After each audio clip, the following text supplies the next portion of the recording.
Ouais, je te demanderais d'abord, c'est que bah, euh, ton parcours, déjà, pour arriver, tu vois, parce que tu es érythréen, et te, t'amène, qu'est-ce qui t'a amené à arriver à habiter en France? Par Et, le contraire, et deuxième chose, comment la photographie, elle arrive dans toutes ces histoires-là? plus précisément, c'était dans 2020 mon cousin, il est un photographe, qu'il avait ouvert son propre studio de photographie. Donc, je commençais de lui assister, enfin de lui aider. Au départ, c'était pas pour rentrer dedans. Je n'avais pas qu'une connaissance dans la photographie. Donc, voilà, c'était plus la curiosité à lui aider, à le soutenir. Et je commençais à l'assister. Il avait un jour qu'il est parti pour développer, on travaillait en pellicule à cette époque-là. Donc, il est parti développer le pellicule. J'ai été dans le studio, donc il avait un client qui arrive. Là, il n'y avait pas de moyen, il ne va pas attendre. Donc, j'ai pris l'appareil. Donc, voilà, mon premier cliché, enfin, dans le studio. Après, j'avais un petit appareil qui traîne dans la maison. Voilà, je l'ai servi. Ce que ça m'a passionné dans la photo, c'est le rencontre. S'il a des fêtes ou s'il a quelque chose, soit des mariages, soit des fêtes, soit de Noël, tout ça, il a des gens qui viennent dans tout le coin du village. C'est des choses qu'il ne faut pas oublier et de se faire photographier. Donc, j'étais passionné de ça. Enfin, le même temps, j'ai compris, enfin, peut-être ce n'est pas l'époque, mais là, quand je le vois, même il y a quelques années, j'ai compris que la photo, il a une place dans la société. Et voilà, je me suis attrapé par la Covid des photographies, en fait, finalement. Et en Érythrée, comme vous le savez peut-être ou pas, donc en Érythrée, on a l'obligation de faire le National Service à partir de 18 ans. Et en plus, on entre dans le service militaire, donc on ne sort pas. Il a l'entrée, mais il n'y a pas de la sortie. Donc, si tu entres dans le National Service, tu restes pendant toute ta vie, enfin jusqu'à aujourd'hui en tout cas.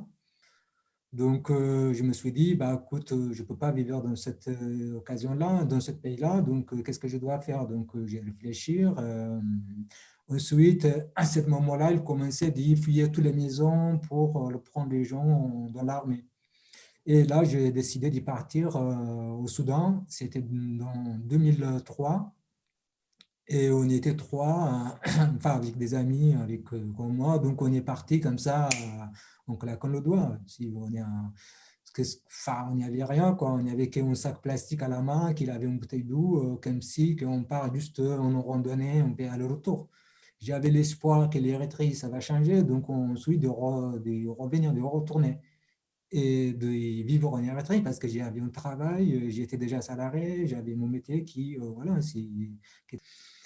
donc au Soudan, je suis resté pendant un mois à Kassala jusqu'à la frontière. Ensuite, j'ai réussi à partir vers le Soudan.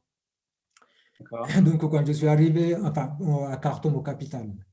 Je suis arrivé au capital, Khartoum, j'ai resté pendant 3 ans. Mes pellicules, quand je vais développer dans un gros studio, ils ont eu mon travail, donc ils ont proposé de travailler avec eux. D'accord. Donc, mais Donc, à Khartoum, oui, au Soudan, tu as vécu de la photographie pendant les 3 ans. oui, pendant 3 ans, j'ai vécu au Soudan comme photographe. Donc, je suis parti en Libye. Et en Libye, il m'a pris 3 semaines du désert. On était 34 personnes. Donc, en traversant le désert, il y a beaucoup d'histoires, beaucoup de misères. Donc, à ce moment-là, j'ai pensé, mais qu'est-ce que je suis en train de faire là? Est-ce qu'on décision bien? Est-ce qu'on décision mauvaise? Donc, j'ai été plongé dans mon pensée, j'ai été perdu dans ma tête.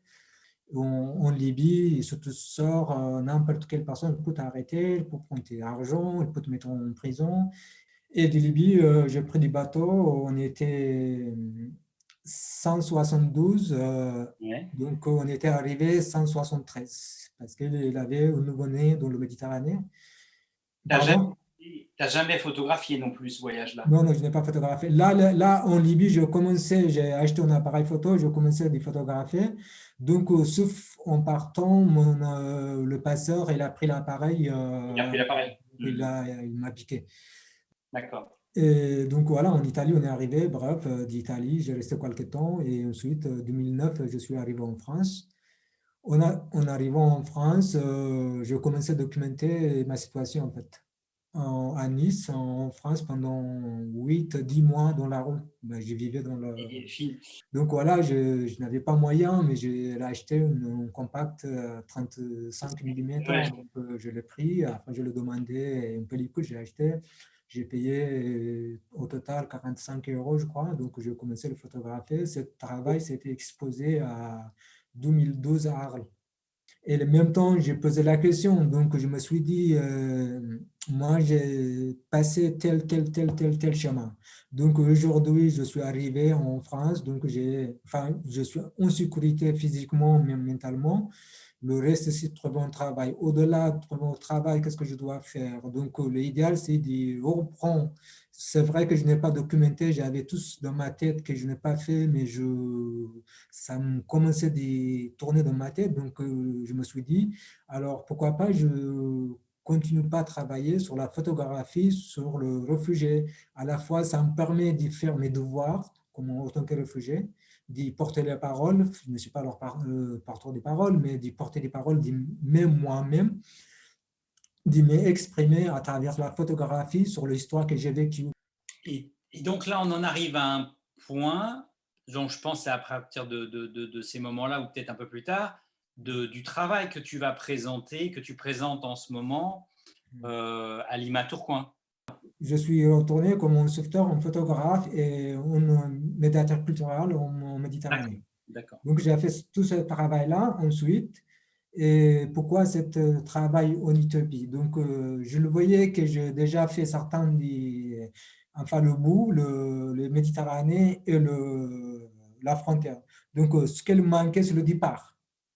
C'est tout ça, c'est mes schémas, tout ça, c'est mes histoires. Mais sauf que je suis retourné autant que photographe, autant que d'y parler parce que j'ai pris du recul déjà. Donc, le retourner en Érythrée, c'est de montrer ce qu'elle alimente le Méditerranée en fait. On parle de Méditerranée, mais on ne parle pas et où ils viennent ces gens-là.